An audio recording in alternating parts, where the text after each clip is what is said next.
Hello class, welcome to my channel. I hope you all are doing well. तो जैसा कि आपको पता है, हम यहाँ पर तैयारी करते हैं UGC net paper 2 commerce 08 code के लिए, जिसमें हम कॉमर्स में नेट जेआरएफ सेट से रिलेटेड तैयारी करते हैं। हमारी यूनिट 7 चली है, जिसका नाम है बैंकिंग एंड फाइनेंशियल इंस्टीट्यूशन, जिसकी हमने एक क्लास कर ली है। आज हमारी सेकंड क्लास रहेगी और हमारी क्लासेस जो होती हैं हिंदी और इंग्लिश दोनों ही लैंग्वेजेस में होती है। तो लैंग्वेज से रिलेटेड आपको कोई भी बैरियर नहीं होगा, ठीक है। कल की क्लास में हमने बैंकिंग के बारे में पढ़ा था, आज हम नेक्स्ट में इसके बारे में पढ़ेंगे। नेक्स्ट में आज की क्लास में जो है क्वालिटेटिव एंड क्वांटिटेटिव डेटा किस तरह का होता है उसके बारे में हम आज पढ़ेंगे। और इससे पहले हमने यूनिट 1 को और यूनिट 3 को पूरा कंप्लीट कर लिया है। जिन्होंने वो क्लासेस नहीं देखी हैं कृपया उनको भी देख लीजिएगा। और अब से हमारी यूनिट 7 चली है, जिसमें से हमारी आज क्लास सेकेंड रहेगी। तो चलिए शुरू करते हैं बिना किसी देरी के। आज का हमारा टॉपिक है monetary policy of the RBI. हमने मॉनेटरी पॉलिसी के बारे में यूनिट फर्स्ट में भी पढ़ा है, ब्रीफली पढ़ा है। आज हम फिर से यहाँ देखेंगे कि आरबीआई की मॉनेटरी पॉलिसी कौन सी है। मॉनेटरी पॉलिसी को कौन बनाता है? आरबीआई बनाता है, तो सबको ही पता है। जो क्या करती है, सप्लाई करती है मनी की, इंटरेस्ट रेट को कंट्रोल करती है एंड क्रेडिट को कंट्रोल करती है। ये काम किसका होता है? आरबीआई का। आरबीआई के अंडर जो मॉनेटरी पॉलिसी होती है उसमें ये इन्फ्लेशन और डिफ्लेशन को भी देखती है कि एक एंटायर कंट्री के अंदर इन्फ्लेशन हो रही है तब किस तरह से एक्सचेंज रेट होगा या इंटरेस्ट रेट किस तरह का होगा।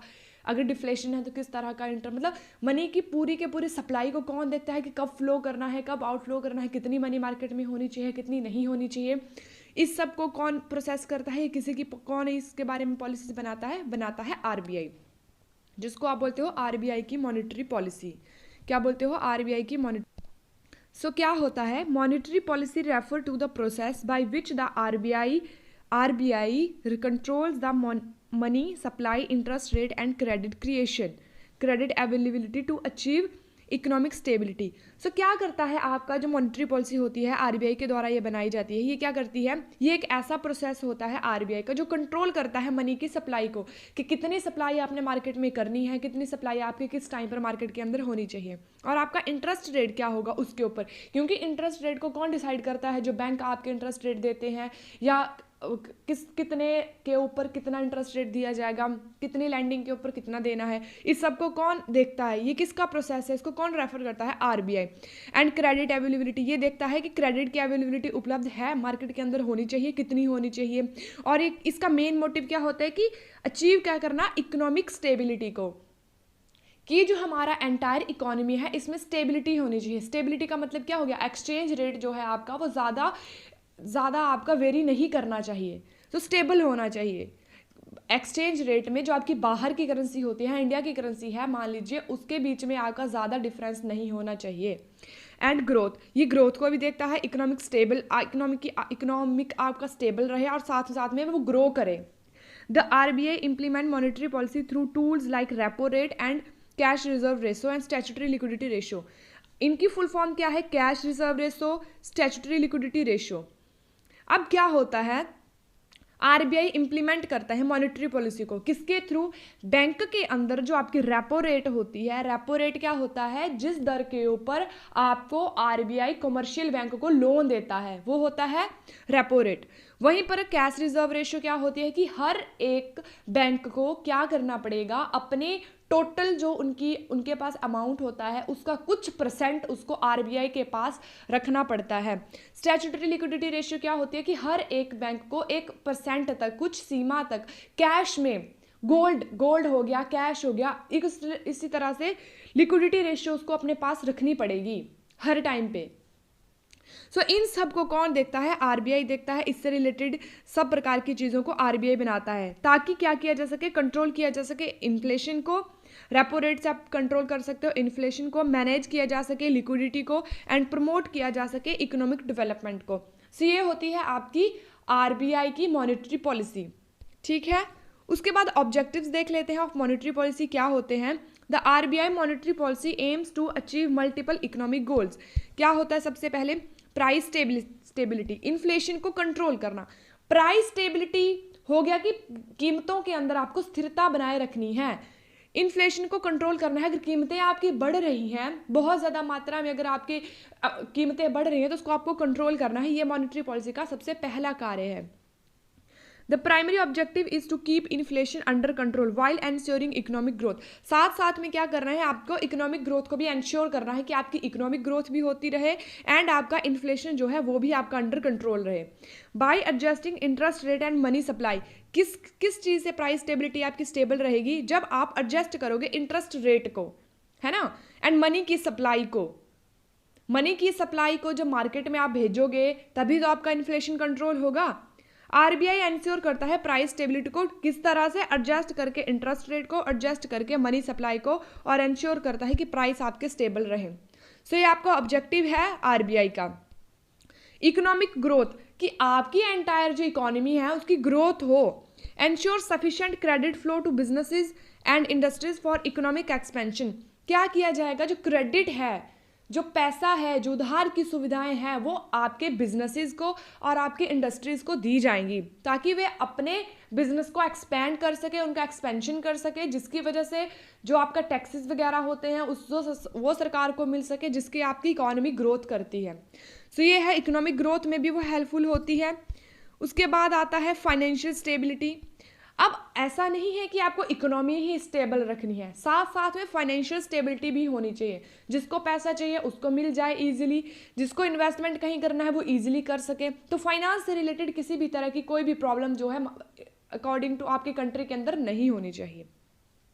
तो ये प्रिवेंट करता है एक्सेसिव मार्केट वॉलिटी एंड क्या करता है, regulating liquidity and credit supply को ये रेगुलेट करता है। ये देखता है कि फाइनेंस से रिलेटेड किसी भी तरह का कोई भी प्रॉब्लम जो है मार्केट के अंदर नहीं होना चाहिए। एंश्योर करता है the smooth functioning of financial market and banking system, कि आपका जो फाइनेंशियल मार्केट होती है, जो आपको वित्त की सुविधाएं उपलब्ध करवाती हैं, जो बैंकिंग सिस्टम है वो भी आपको डिपॉजिट की या विड्रॉल की सुविधा उपलब्ध करवाते हैं, इनके बीच में स्मूथली ये फंक्शन कर सके, स्मूथली ये अपने कार्य कर सके। उसके बाद आता है एक्सचेंज रेट स्टेबिलिटी।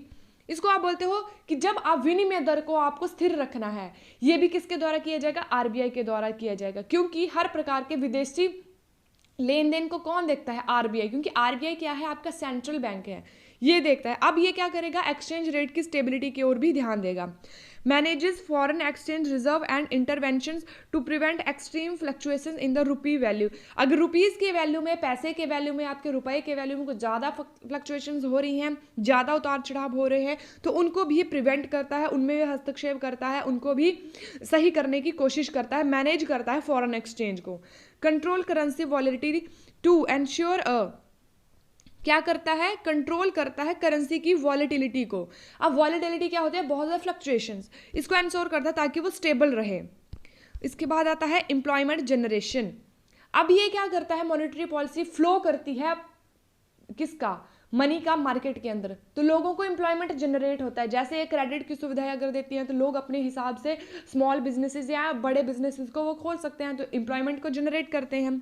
सपोर्ट करता है एम्प्लॉयमेंट ग्रोथ को by ensuring adequate credit flow to industries and businesses, क्योंकि ये क्रेडिट का फ्लो करता है मार्केट के अंदर, बिजनेसेस के अंदर, इंडस्ट्रीज के अंदर, जिसकी वजह से एम्प्लॉयमेंट जनरेट होती है।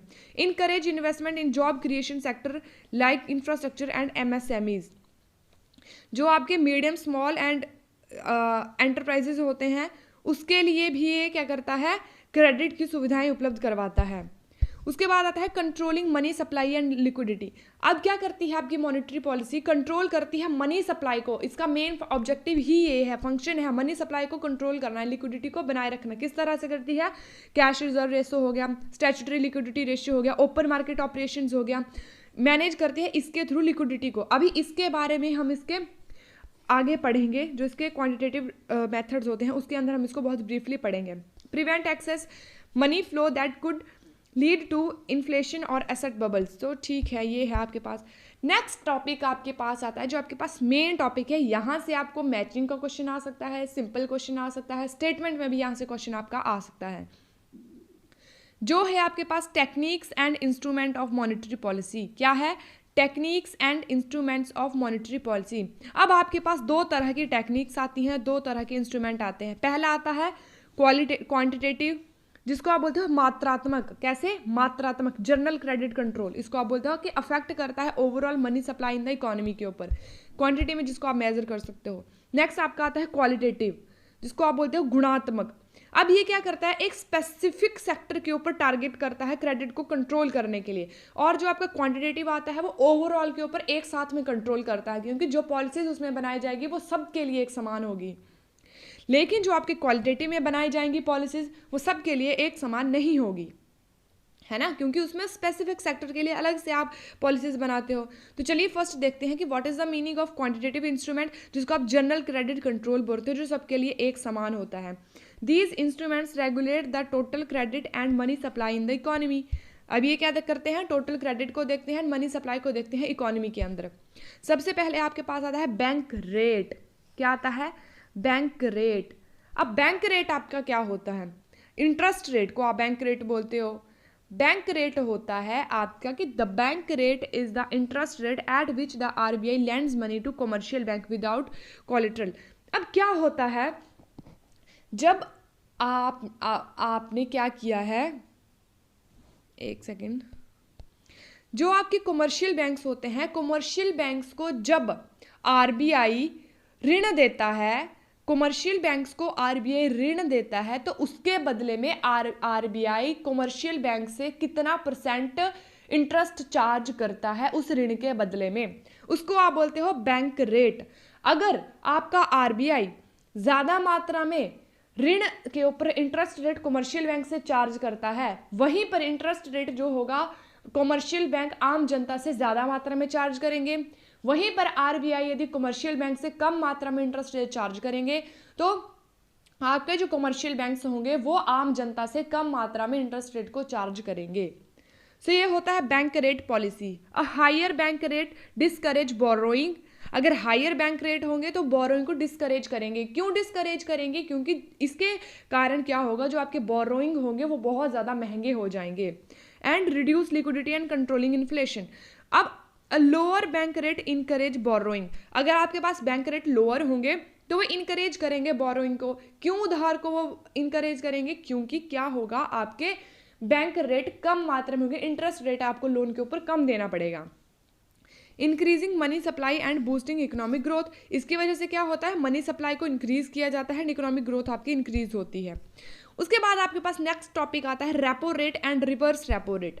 Firstly you want to know what is the meaning of repo rate. So repo rate का मतलब वो होता है कि the interest rate at which the RBI lends money to bank for short term needs. जब आपका आरबीआई क्या करता है, शॉर्ट पीरियड के लिए कमर्शियल बैंक्स को उधार देता है, ठीक है, कमर्शियल बैंक्स को मनी उधार देता है और बदले में उससे क्या लेता है, शॉर्ट टर्म के लिए होता है, बदले में उससे इंटरेस्ट रेट लेता है। अगर आपकी increase in repo rate costlier loan, अगर आपकी इन रेपो वही आ गया बैंक रेट की तरह ही, लेकिन आता है किसके लिए, शॉर्ट टर्म के लिए। इंक्रीज होगी आपकी रेपो रेट तो कॉस्टलियर हो जाएंगे, कॉस्टली हो जाएंगे आपकी क्या, लोन्स, जिसकी वजह से क्या होगा, मनी सप्लाई रिड्यूस हो जाएगी। टू कंट्रोल इन्फ्लेशन को आप कंट्रोल कर सकते हो। उसी तरह decrease in repo rate, cheaper loan सस्ते हो जाएंगे, इंक्रीज मनी सप्लाई इंक्रीज आपकी हो जाएगी एंड बूस्ट होगा आपका ग्रोथ, ठीक है। उसके बाद आपके पास आता है रिवर्स रेपो रेट। अब रिवर्स रेपो रेट वो होती है जब आपका आरबीआई कमर्शियल बैंक से पैसे उधार लेता है। जब आरबीआई बोरो करता है मनी फ्रॉम बैंक से, आरबीआई ने क्या किया, बोरो की मनी फ्रॉम बैंक से, ठीक है, तो इसको आप बोलते हो रिवर्स रेपो रेट। जब आरबीआई ने बोरो किया कमर्शियल बैंक से, रिवर्स, जब आरबीआई ने दिया कमर्शियल बैंक को, रेपो। इस तरह से भी याद रख सकते हो आप। उसके बाद आता है cash reserve ratio. Cash reserve ratio आपकी एक ऐसा अमाउंट होता है, एक ऐसा फिक्स अमाउंट होता है जिसका कुछ आपको परसेंटेज बैंक के पास डिपॉजिट करना पड़ेगा आरबीआई के पास, to kept as cash reserve with the RBI, कि आरबीआई के पास हर कमर्शियल बैंक को कुछ परसेंटेज अपने मनी का आरबीआई के पास रिजर्व रखना पड़ेगा। अगर हायर सीआरआर होंगे, हाई मात्रा में, ज़्यादा मात्रा में कैश रिजर्व रेशियो अगर आरबीआई के पास रखनी पड़ेगी। Reduce money availability for lending, तो क्या होगा, उधार देने के लिए आम जनता को मनी कम हो जाएगी, बैंकों के पास मनी कम होगी, क्योंकि हायर है आपके कैश रिजर्व रेशो, आपको ज़्यादा मात्रा में पैसे बैंक में रखने पड़ रहे हैं, जिसकी वजह से आपकी मनी जनता में देने के लिए कम होती है, कंट्रोल होती है। ऐसे इन्फ्लेशन, बढ़ी हुई मात्रा को आप कंट्रोल कर सकते हो। लोअर सीआरआर, अगर आपकी कैश रिजर्व रेशो कम होगी तब क्या होगा, इंक्रीज होगी लैंडिंग कैपेसिटी, जो आपके बैंक होंगे वो ज़्यादा मात्रा में आम जनता को लोन दे पाएंगे, जिससे इंकरेज होगी इकोनॉमिक ग्रोथ। सो ये है आपके पास कैश रिजर्व रेशो। उसके बाद आता है statutory liquidity ratio. Statutory liquidity ratio आप उस रेशियो को बोलते हो जिसमें से कुछ परसेंटेज आपको अपनी मनी का लिक्विडिटी के फॉर्म में अपने पास रखना पड़ता है, बैंक को रखना पड़ता है अपने पास, ठीक है। The percentage of bank total deposit that must be maintain in liquid assets, cash, gold और गवर्नमेंट सिक्योरिटीज के थ्रू उसको अपने पास हर टाइम रखना पड़ेगा। बिफोर ऑफरिंग क्रेडिट को ऑफर करने से पहले रखना पड़ेगा उसको अपने पास में, कुछ कैश रखना पड़ेगा, गोल्ड रखना पड़ेगा, गवर्नमेंट सिक्योरिटी लिक्विड फॉर्म में उसको रखना पड़ेगा। लिक्विड फॉर्म का मतलब होता है कि जब जरूरत पड़े तब उसको पे किया जा सके। हायर एसएलआर होगा, रिस्ट्रिक्ट लैंडिंग को रिस्ट्रिक्ट करेगा, कंट्रोल करेगा इन्फ्लेशन को। अगर लोअर एसएलआर होगा तो इंक्रीज करेगा लैंडिंग को एंड बूस्ट करेगा इकोनॉमिक ग्रोथ को, ये सेम ही है। उसके बाद आता है ओपन मार्केट ऑपरेशंस, जिसको आप बोलते हो OMO। अब OMO क्या होता है? आपका जो RBI होता है वो सरकार की सिक्योरिटीज को खरीद सकता है, सरकार की सिक्योरिटीज को बेच सकता है RBI, ठीक है। अब RBI क्या करता है? मनी सप्लाई क्या करता है? RBI बाई और sell government securities in the open market to regulate, liquidity को रेगुलेट करने के लिए। जब वो बाई करेगा सिक्योरिटीज को, जब वो बाई करेगा इंक्रीज होगी liquidity, more money in circulation में जाएगी। मतलब जब वो खरीदेगा सिक्योरिटीज को, उसने मार्केट से खरीद लिया, पैसा तो गया मार्केट के अंदर, उसने तो खरीदा, परचेज किया, पैसा मार्केट के अंदर गया, मार्केट के अंदर लिक्विडिटी बहुत ज्यादा मात्रा में हो गई, ठीक है। उसके बाद जब उसने सेल किया, बेचा, तो मार्केट में तो सिक्योरिटीज गई लेकिन पैसा किसके पास चला गया? RBI के पास चला गया। तब क्या होगा? डिक्रीज होगी लिक्विडिटी, मनी अब्जॉर्ब आई, मनी क्या होगी? अब्जॉर्ब कर ली जाएगी RBI के द्वारा। उसके बाद आता है लिक्विडिटी एडजस्टमेंट फैसिलिटी। अब लिक्विडिटी को एडजस्ट करने की फैसिलिटी भी RBI देता है। वो किसके थ्रू होगी? Repo rate and reverse repo rate के थ्रू, जो शॉर्ट टर्म के लिए लिक्विडिटी आपको प्रोवाइड करवाई जाती है। उसके बाद आता है मार्जिनल स्टैंडिंग फैसिलिटी। अब allow bank to borrow money from the RBI overnight at a rate higher than the repo rate. Repo rate से ज़्यादा मात्रा में ओवरनाइट में जब आपको मनी बोरो करते हो, वो आपको अलाउ करता है बैंक्स आपको अलाउ करते हैं कि रेपो रेट से ज़्यादा मात्रा में आप RBI से ओवरनाइट में बोरो कर सकते हो मनी, उसको आप बोलते हो marginal standing facility. Next one आपके पास आता है क्वालिटेटिव इंस्ट्रूमेंट, जो क्या होंगे? ओवरऑल के ऊपर एक जैसे लागू नहीं होते हैं, वो सिलेक्टिव होते हैं, जिसके ऊपर आप लागू करना चाहो उसके ऊपर आप लागू इसको कर सकते हो। These tools regulate the directions of credit flow and focus on specific sector के ऊपर ये फोकस करते हैं, इसको आप बोलते हो क्वालिटेटिव इंस्ट्रूमेंट। इसमें भी फर्स्ट वन आपका आता है क्रेडिट राशनिंग। अब क्रेडिट राशनिंग क्या होता है कि एक लिमिट जो है आपकी क्रेडिट की निर्धारित कर दी जाएगी कि जो RBI के द्वारा, कि जो आपके कमर्शियल बैंक्स हैं वो क्या करेंगे, एक निर्धारित सीमा है, उससे ज़्यादा वो क्रेडिट की फैसिलिटी जो है किसी भी इंडस्ट्री को, किसी भी इंस्टीट्यूशन को वो नहीं दे सकते हैं। तो एक क्रेडिट राशनिंग, एक कोटा निर्धारित कर दिया। क्या किया? Limits the amount of credit banks can lend to specific sector used to prevent excessive lending in, किसमें?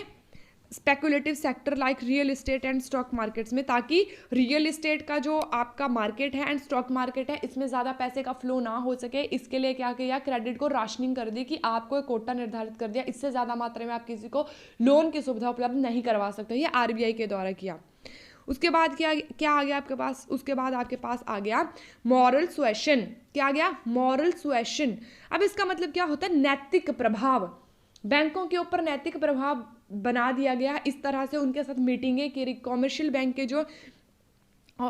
बैंक के साथ RBI क्या करता है? ऑफिशियल मीटिंग्स करता है, ताकि उनको गाइडलाइन दी जा सके किसके बारे में, कि किस तरह से आपने लैंडिंग की पॉलिसीज़ को अपनाना है, किस तरह से आपने जो RBI का पॉलिसीज़ हैं उसको आपने अपनाना है जब आपने उधार की सुविधा उपलब्ध करवानी है। उसके बाद आता है डायरेक्ट एक्शन। अब RBI क्या कर सकता है? कमर्शियल बैंक्स के ऊपर डायरेक्ट एक्शन भी कर सकता है, इन्वेस्टिगेशन भी कर सकता है, अगर उनको लग रहा है कि अगर कोई बैंक जो है उसकी पॉलिसी के खिलाफ कुछ कार्य कर रहा है या वायलेट हो रहा है, इट्स मॉनेटरी पॉलिसी को वायलेट कर रहा है, उल्लंघन कर रहा है, यदि तब भी उसके ऊपर प्यूनिटिव किया जा सकता है। प्यूनिटिव एक्शन का मतलब होता है सजा, दंडनीय एक्शन उसके ऊपर, उस बैंक के ऊपर लिया जा सकता है यदि वो RBI की दिशा निर्देशों का जो भी उसकी पॉलिसीज है उसको अगर वायलेट कर रहा है तो। नेक्स्ट वन आपके पास आता है मार्जिन रिक्रूटमेंट। अब मार्जिन रिक्वायरमेंट्स। अब मार्जिन रिक्वायरमेंट्स क्या होती है? The RBI can change the margin requirement for loans against securities. अब वो क्या कर सकता है? रिक्वायरमेंट को चेंज भी कर सकता है, सिक्योरिटीज के थ्रू है, रिड्यूस करता है मार्जिन को। Agriculture loan to boost lending, agriculture के लिए मार्जिन वो कम कर सकता है ताकि लैंडिंग को, उधार को बूस्ट किया जा सके। सो ये भी है। Higher margin discourage excessive borrowing for speculative activities. उसके बाद आपके पास आता है टाइप्स ऑफ बैंकिंग। तो अभी आपने पढ़ा कौन कौन से आपके इंस्ट्रूमेंट होते हैं, कौन कौन से आपके मेथड होते हैं मॉनेटरी पॉलिसी के। इसमें आपने क्वांटिटेटिव पढ़ा, क्वालिटेटिव पढ़ा, जिसमें से मोर आपके जो इंपॉर्टेंट है वो आपके क्वांटिटेटिव हैं, वहाँ से आपका क्वेश्चन आ सकता है। Repo rate, reverse repo rate, cash reserve ratio, statutory liquidity ratio, bank rate, यहाँ से आपके क्वेश्चन आ सकते हैं। तो इसको आप ध्यान से देख लीजिएगा। अगर आपको देखिए पता क्या होता है, अगर आपको इसका मीनिंग पता है ना अगर किसी भी चीज़ का, तो किसी भी तरह का क्वेश्चन है आप उसको इजीली कर सकते हो। आपको कॉन्सेप्ट क्लियर होना चाहिए। अगर आपको कॉन्सेप्ट क्लियर है तो क्वेश्चन कोई भी आया आप उसको इजीली कर सकते हो। आप उसमें एलिमिनेशन मेथड भी लगा सकते हो कि ये इसका आंसर नहीं होगा, इस तरह से भी आप इसको क्वेश्चन को कर सकते हो। नेक्स्ट वन आपके पास आता है टाइप्स ऑफ बैंकिंग सिस्टम। इसके बारे में हमने कल की क्लास में भी पढ़ लिया है, आज हम फिर से इसको देख लेते हैं। टाइप्स ऑफ बैंकिंग सिस्टम अब क्या होते हैं। The banking system refer to the framework of financial institution that provide service like deposit. अब बैंक क्या करते हैं, एक इस तरह का ढांचा तैयार किया जाता है बैंकों के द्वारा, फाइनेंशियल इंस्टीट्यूशन के द्वारा, जो आपको सर्विसेज प्रोवाइड करते हैं बैंक। किस तरह की सर्विसेज, डिपॉजिट की, लोन की एंड पेमेंट की। आप बैंकों में डिपॉजिट भी कर सकते हो, लोन भी वहाँ से ले सकते हो, पेमेंट भी कर सकते हो बैंकों के द्वारा। There are several types of banking system based in structure, function and regulation के थ्रू। अब हम देखते हैं सेंट्रल बैंकिंग सिस्टम, जिसको आप आरबीआई बोलते हो। सेंट्रल की बात आएगी तो हमेशा आपका आरबीआई ही आएगा। क्या आएगा, हमेशा आरबीआई ही आएगा। रिजर्व बैंक ऑफ इंडिया क्या है, आपका इंडिया का सेंट्रल बैंक है, सरकार का बैंक है। कौन, आरबीआई, जो क्या करता है, मॉनेटरी पॉलिसी को कंट्रोल करता है एंड करेंसी को जनरेट करता है। पहला सबसे अधिकार सिर्फ और सिर्फ किसको है, मनी को जनरेट करने का, बनाने का, करेंसी को बनाने का, किसके पास है, आरबीआई के पास है। देख लेते हैं सेंट्रल बैंक कैसा है। The central bank of a country control monetary policy, regulate bank and manage currency. In India the Reserve Bank of India is the central bank. So बस यही है इसमें। कमर्शियल बैंकिंग सिस्टम अब कैसा है, commercial bank provide financial services to individual and businesses. जो आपका RBI है वो किसको अपनी सर्विसेज प्रोवाइड करवाता है, गवर्नमेंट को एंड अदर जो कमर्शियल बैंक्स हैं उनको। और जो कमर्शियल बैंक है वो अपनी सर्विसेज किसको प्रोवाइड करवाते हैं, ये करवाते हैं आपकी आम जनता को, जो आपकी पब्लिक है उसको, इंडिविजुअल को एंड बिजनेसेस को। एकल व्यक्ति है जिसको घर के लिए, खुद के लिए किसी तरह का लोन चाहिए वो भी मिलता है, एंड बिजनेसेस को, कंपनीज को, इंस्टीट्यूशंस को, इंडस्ट्रीज को, इनको भी लोन जो है ये प्रोवाइड करवाते हैं। किसके, जमा करवाया जा सकता है वहाँ पर पैसे को, लोन वहाँ से लिया जा सकता है, या पेमेंट किसी को की जा सकती है थ्रू बैंक के द्वारा, जैसे चेक कर सकते हो आप, ड्राफ्ट कर सकते हो, डीडी कर सकते हो, उसके थ्रू। They operate for profit and serve the general public. अब क्या करते हैं, कमर्शियल बैंक प्रॉफिट के लिए कार्य करते हैं, इनका मेन मोटिव भी प्रॉफिट को अर्न करना ही होता है, एंड जनरल पब्लिक के लिए ये अपनी सेवाएं देते हैं। इसको आप बोलते हो कमर्शियल बैंक। अब कमर्शियल बैंक के टाइप्स क्या हैं, आपके पब्लिक सेक्टर के बैंक। पब्लिक सेक्टर के बैंक आपके ऐसे बैंक होते हैं जो गवर्नमेंट के द्वारा ओन किए जाते हैं, जिसके बारे में हमने कल भी पढ़ा है। जैसे आपका एसबीआई है, पीएनबी है एंड बीओबी है, बैंक ऑफ बड़ौदा है, पंजाब नेशनल बैंक है and state bank of India है। स्टेट बैंक ऑफ इंडिया का पहले नाम क्या था, द एम्पिरिकल बैंक, जो 1955 में एम्पिरिकल बैंक बना था। सो आपको ये भी याद रखना पड़ेगा, ठीक है। इससे पहले इसके 3 बैंक थे, 3 बैंकों को मर्ज करके आपका द एम्पिरिकल बैंक बनाया गया था। उसके बाद उसका नाम चेंज करके आपका स्टेट बैंक ऑफ इंडिया बनाया गया था। तो ये सब चीज़ें आपको ध्यान में रखनी पड़ेंगी। तो इसको मेजॉरिटी से किसके द्वारा ओन किया जाता है, गवर्नमेंट के द्वारा ही ओन किया जाता है। वो होते हैं आपके पब्लिक सेक्टर के बैंक। प्राइवेट सेक्टर के बैंक होते हैं जिसको प्राइवेटली एंटिटी के द्वारा ओन किया जाता है, शेयर होल्डर के द्वारा ओन किया जाता है। प्राइवेट एंटिटीज जो होती हैं और जो आपके शेयर होल्डर होते हैं, जिनका मेन मोटिव क्या होता है, डिविडेंड को अर्न करना, प्रॉफिट को अर्न करना। सो जैसे एचडीएफसी है, आईसीआईसीआई, एक्सिस बैंक है, ये आपके कैसे हैं, प्राइवेट सेक्टर के बैंक हैं। उसके बाद फॉरेन बैंक। फॉरेन बैंक आपके ऐसे आते हैं जिनका हेडक्वार्टर किसी और कंट्री के अंदर होता है, लेकिन वो ऑपरेट किसी और कंट्री के अंदर करती हैं। जैसे आपके बैंक आते हैं city bank, HSBC, Stanford chartered bank. ये आपके कैसे बैंक है, फॉरेन बैंक है, हेडक्वार्टर जिनका कहीं और होगा, एस्टैब्लिश एक कहीं और होंगे, लेकिन ऑपरेट एक कहीं और करेंगे। उसके बाद आपके पास आता है cooperative banking system. Cooperative banking system आपको स्टेट बैंक के भी आप कोऑपरेशन से वो जो बनते हैं, स्टेट बैंक के जैसे आपका हिमाचल का, जैसे आपका है स्टेट बैंक ऑफ, कैसा है इसका, कोऑपरेटिव बैंक है ना, एचपी स्टेट कोऑपरेटिव बैंक, उस तरह का किसी और स्टेट का कुछ और होगा। उसी की तरह आपका cooperative Himachal cooperative banking system आपका कैसा होता है? Bank owned and operate by members, जो किसके द्वारा ऑपरेट किया जाता है? बैंक ओन्ड किया जाता है एंड ऑपरेट किया जाता है मेंबर्स के द्वारा, जो लोग मिलकर जिसको बनाते हैं। ऐसी सोसाइटी, ऐसा बैंक जिसको लोग मिलकर बनाते हैं और उन्हीं के द्वारा उसको ऑपरेट किया जाता है। Mainly for rural and agriculture development के लिए ये बनाए जाते हैं। Provide low interest loan to farmer and small businesses, इनका मेन मोटिव क्या होता है? लो इंटरेस्ट के ऊपर लोन प्रोवाइड करवाना एंड फार्मर को, स्मॉल बिजनेसेस को लोन प्रोवाइड करते हैं लो इंटरेस्ट रेट के ऊपर। उसके बाद आपके पास आते हैं डेवलपमेंट बैंकिंग सिस्टम। अब ऐसा बैंकिंग सिस्टम जो सिर्फ और सिर्फ बिजनेसेस को डेवलप करने के लिए स्टैब्लिश किया जाता है। इसका मेन मोटिव होता है आपको इस तरह की इंडस्ट्रीज को सपोर्ट करना जो डेवलपमेंट के लिए काम करती हैं। Provide long term financial support for industrial infrastructure and economic development. इससे क्या होगा? डेवलपमेंट, इंफ्रास्ट्रक्चर आपका सही होगा, उससे भी आपकी डेवलपमेंट ही होगी। इंडस्ट्रियल को सपोर्ट मिलेगा, उससे भी आपकी डेवलपमेंट होगा। तो do not accept public deposit but provide project financing. ये पब्लिक डेवलपमेंट बैंक आपके किस तरह के बैंक होते हैं? ये पब्लिक के डिपॉजिट को एक्सेप्ट नहीं करते हैं, मतलब आप इसमें पैसा जमा नहीं करवा सकते हो, लेकिन यहाँ से लॉन्ग टर्म के लिए अपनी सुविधाओं के लिए लोन ले सकते हो। जमा नहीं करवा सकते हो लेकिन लोन आप यहाँ से ले सकते हो। इसको आप बोलते हो पब्लिक सेक्टर के डेवलपमेंट बैंकिंग, आप इसको बोलते हो।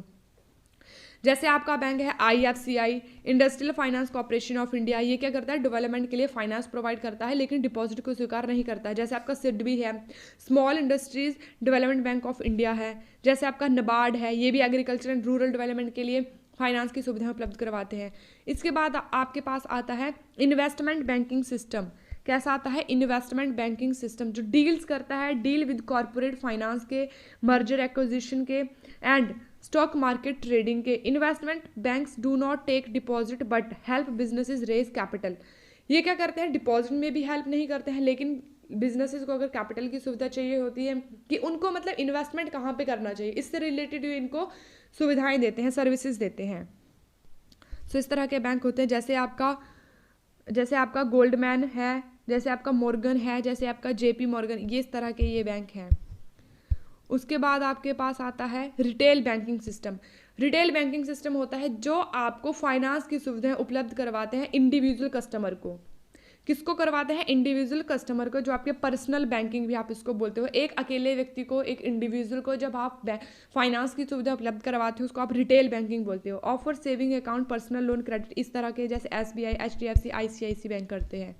उसके बाद आता है होलसेल बैंकिंग।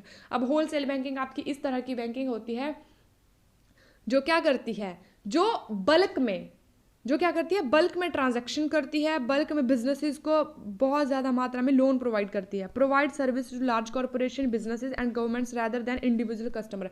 अब रिटेलर क्या करता है? इंडिविजुअल कस्टमर को अपनी सर्विसेज प्रोवाइड करता है। वहीं पर होलसेलर क्या करता है? इंडिविजुअल कस्टमर के अलावा बहुत सारे बिजनेसेस को, कॉर्पोरेशन को, गवर्नमेंट को अपनी सर्विसेज प्रोवाइड करता है, मतलब इंक्लूड करता है बल्क ट्रांजैक्शन। इसमें ट्रांजैक्शन बल्क में होती हैं। कॉर्पोरेशन लोन्स आते हैं एंड ट्रेजरी ऑपरेशंस इसमें किए जाते हैं। एग्जांपल है IDBI bank, yes bank, corporation banking division. उसके बाद आपके पास आता है इस्लामिक बैंकिंग सिस्टम। ये कैसा है? इस्लामिक बैंकिंग सिस्टम देख लेते हैं। फॉलोज शरिया इस्लामिक लॉ। ये क्या करते हैं? शरिया है, इस्लामिक लॉ है, उसको ये फॉलो करते हैं। एंड प्रोहिबिटेड इंटरेस्ट, रिबा, इसको क्या बोलते हैं? रिबा बोलते हैं। इंटरेस्ट रेट को प्रोहिबिटेड करते हैं, इंटरेस्ट रेट इसमें नहीं होता है। Uses profit sharing and ethical financing model. Example क्या है? Dubai Islamic bank, AI Rayan bank, ये है इस तरह के। उसके बाद आपके पास आता है शेडो बैंकिंग सिस्टम, जिसको आप बोलते हो नॉन बैंकिंग फाइनेंशियल इंस्टीट्यूशन या नॉन बैंकिंग फाइनेंशियल कॉर्पोरेशंस। तो शेडो बैंकिंग आपका क्या होता है कि वो रजिस्टर्ड जो होते हैं, शेड्यूल जो होते हैं, वो रजिस्टर्ड अकॉर्डिंग टू आपके बैंकिंग एक्ट 1949 के अकॉर्डिंग नहीं हुए होते हैं, लेकिन फिर भी वो बैंकिंग के जैसा कार्य करते हैं।